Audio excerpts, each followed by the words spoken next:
تو حضرت عیسیٰ علیہ السلام کون ہیں؟ اللہ کے، بولو، اللہ کے بندے ہیں، اللہ کے بندے ہیں اور اللہ کے رسول ہیں، الہ نہیں ہیں، معبود نہیں ہے، اللہ کا بیٹا نہیں ہے، اللہ کا بندہ ہے۔ اللہ نے خود بتایا کہ میرا بندہ ہے۔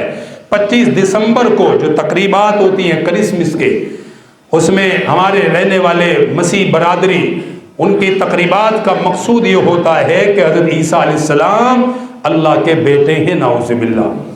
اسلام میں ان کا عقیدہ یہ ہے کہ وہ اللہ کے بندے ہیں، اللہ کے رسول ہیں، اللہ پاک کی نشانیوں میں سے ایک نشانی ہے وہ اللہ کی اولاد نہیں ہے۔ سورہ اخلاص کا ترجمہ ایک دفعہ دوہرا لے، اللہ پاک نے خود اپنا تعارف کروایا، قل هو اللہ احد، اللہ ایک ہے۔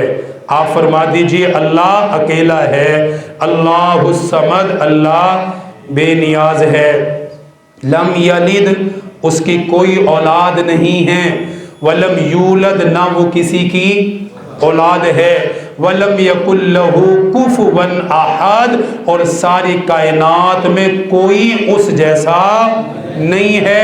وہ ذات میں اکیلا ہے، صفات میں اکیلا ہے، اختیارات میں اکیلا ہے۔ لَيْسَ كَمِثْلِهِ شَيْءٌ، آسمان زمین میں اس کی مثل کوئی نہیں ہے، اللہ اولاد سے پاک ہے۔ یہ 25 دسمبر کا پیغام ہے۔ لوگ پوچھتے ہیں جی 25 دسمبر کو ہمارے